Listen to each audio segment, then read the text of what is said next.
listening, so let me in, I won't give it up. I'm Anthony Saba, and this is my Boise State University Masters of Educational Technology reflective video, a component of the culminating activity for the program. The purpose of this video is first to show my growth through the MET program, second to describe its impact on me as an instructor and as an instructional designer, third to exhibit meaningful projects that demonstrate this learning, and fourth to explain how I plan to use what I've learned in the future. So, how have I grown throughout the program? I've learned how to better set goals, follow through, and complete them. I've learned to manage my time and to enjoy the success of the process more than the product of my labor. I've learned that the key to the successful integration of technology into education is more about the pedagogy than about the gadgets, one of the first and most prominent points I came to understand. EdTech is about the people and communities of learning. It is about putting the learner first. It is about best practices and understanding the processes of learning. In reality, technology is only a tool that can help to achieve educational goals.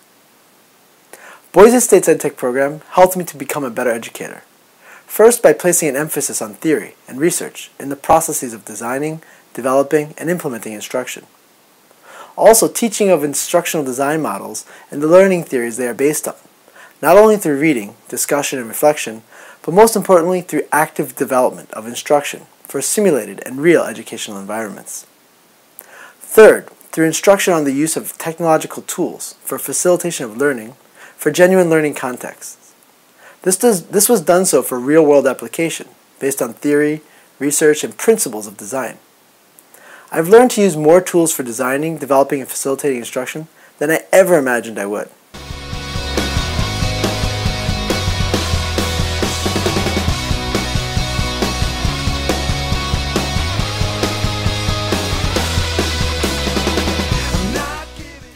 The MET program has not only exposed me to content, but has actually affected change in my conceptual understanding and behaviors as a professional educator and instructional designer. These changes have impacted the way I think and act. One of the most important things I've learned is to better design instruction. In the past, my instruction and instructional design was based primarily on my experiences as a learner, which was pretty passive and teacher-centered. Of particular impact was the writing of three-part objectives I learned while in the EdTech 503 instructional design course. Prior to that course, my objectives were written in general and unmeasurable terms, saying, for example, students will understand or students will know how to. I now write my objectives so that they are based on action verbs which are measurable and criterion referenced. For example, learners will be able to use present tense perfect verbs with proper past participle forms at least 90% of the time when discussing or writing about experiences. Knowing how to write proper goals and objectives has helped me to better design and assess my instruction. I've come to understand the importance of aligning objectives with tasks, outcomes, and assessment, something which I gained a great amount of practice with, particularly while using the Task Objective Assessment Item Blueprint in EdTech 512 online course design and EdTech 503 instructional design. I also use the TOAB in other courses when designing instruction, and I now use it whenever I design instruction for the university courses I teach. A second way that the MET program has made an impact on me is related to the instructional strategies I incorporate. Prior to the MET program, I thought that an instructor used either generative or supplantive methods to teach, and that generative strategies were generally better. However, I now understand that both generative and supplantive strategies have costs and benefits, and that each instructional situation needs to be analyzed and options weighed when deciding which methods to use. Neither is intrinsically bad or good. The MET program has also had an impact on my understanding of the value of creating a sense of community in a course, whether it is supplantive or generative in nature. The building of a sense of community deepens the construction of knowledge and motivates learners. It should be noted here that my understanding of supplantive knowledge is similar to that of Smith and Reagan, where they state that even when learning is supplantive, the learner is still involved in constructing knowledge. This is different than the transition model of learning. To demonstrate these three impacts, first, the alignment of well-written objectives, tasks, outcomes, and assessment. Second, the selection of generative and supplantive strategies based on the learners and the learning context. And third, the development of community in the classroom. Let's take a look at two of my most successful projects in the EdTech program. The first is a lesson created for a teacher workshop. The second for an online course I created using Moodle as the learning management system.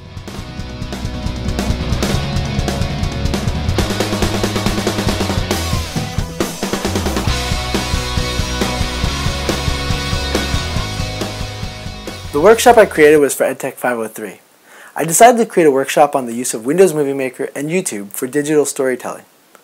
The goal of the lesson was that Hongik University instructors would be able to have their university students use the two programs to create slideshows or videos that have an impact beyond the classroom and which activate their learning in real-world contexts while providing a genuine audience for their work.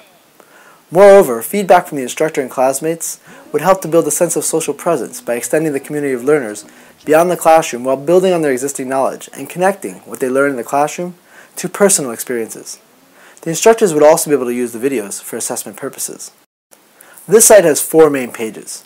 First is the home page, which has examples of previous student slideshows and tutorials. This page can be used by both the instructor and learners. Second is the designer's page, which includes instructional design documents such as the goal and rationale for this design. Third is the workshop instructors page, which includes the instructor's guide, learning objectives and objectives matrix, motivational strategies in the ARCS table, and assessment. There are also other resources that are listed as steps corresponding with instruction. Fourth is the learner's page, which also has step-by-step materials as well as specific links for learners to use in the lesson. When creating this site, I carefully considered whether I'd use a supplantive or a generative approach. I decided that for many of the subskills, using a supplantive approach would be most effective, since they are procedural and such a method would maximize efficiency. However, the overall goal of the project is generative in that learners, once they master the basic technical and creative skills, can use slideshows for generative learning. For example, they can explore social issues and create slideshows that build awareness or propose solutions to the problems. Learners are also encouraged to explore the use of music, effects, transitions, and storyboarding, which is generative. I found that learners, once they successfully create their first video and upload it, are very excited. Instructors can't wait to try it in their classes, and students express how much fun it is. Students also build deeper friendships through the experience. For example, one project I did with my university students, I had them go out with a partner and practice using comparatives and superlatives together while visiting several of their favorite places around the university, including cafes, restaurants, bookstores, boutiques, and more. The EdTech program has opened my eyes to the importance of creating lessons like this. Lessons that are focused on active and productive learning and that are centered on learners and engage them. Technology is leveraged to help achieve educational goals, not direct them.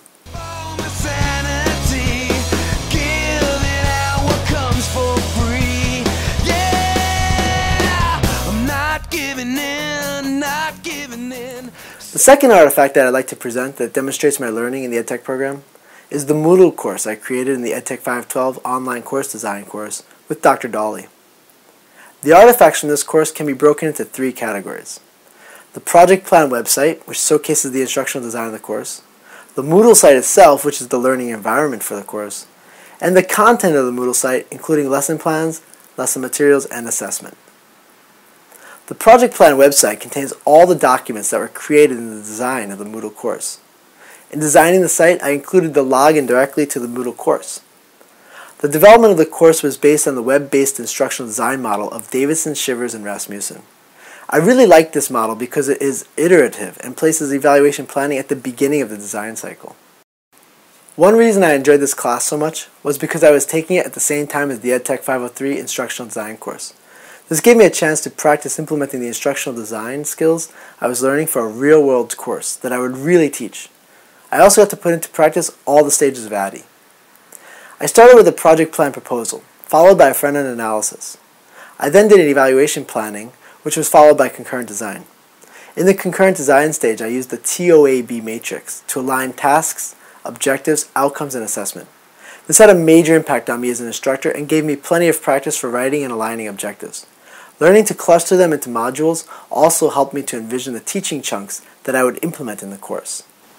Another thing I did was create a motivational plan, something I had never done before. I used the ARCS motivational model. This is something I now include in all my instructional design. And as a result of this lesson, I began to plan activities that would allow my learners to interact more with each other and with me in ways that would build a sense of community and bring out and work off of their own personal interests, experiences, knowledge, and skills.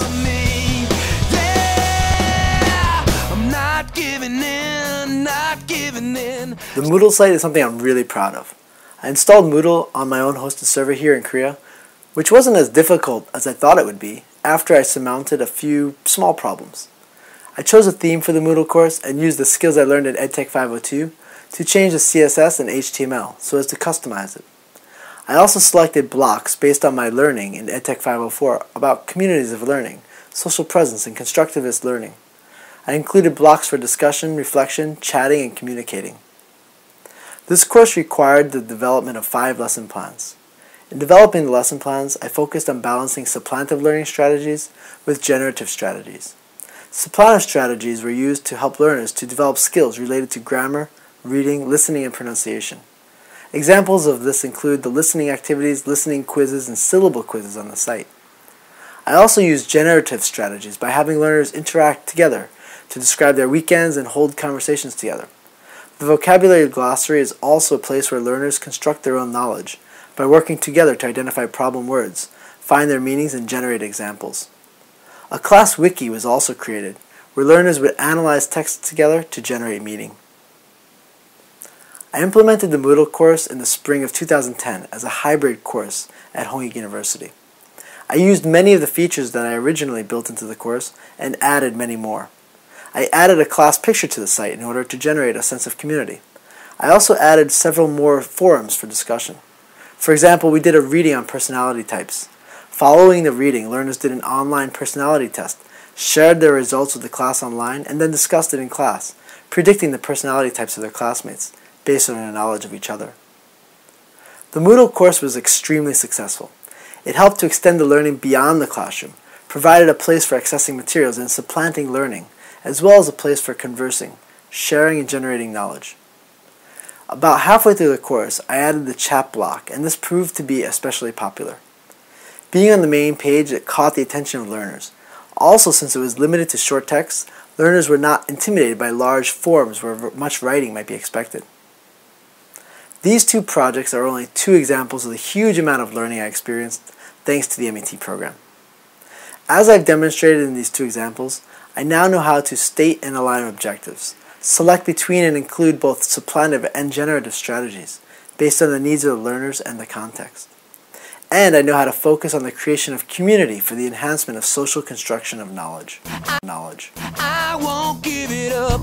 I'm not giving in, not giving in. So let me in. I won't give it up. So, what do I plan to do with all this knowledge? In the short term, I plan to experiment more with integrating and using what I've learned in my courses here in Korea for ESL teaching. Also, I'm sharing what I've learned and experienced in the EdTech program with other instructors and have plans for more workshops this winter on how to integrate more technology in their ESL courses. In the midterm, I plan to continue on in the doctorate program at BSU so as to learn more about research in the field of educational technology. In the long term, I hope to publish so as to contribute to the growth of the field.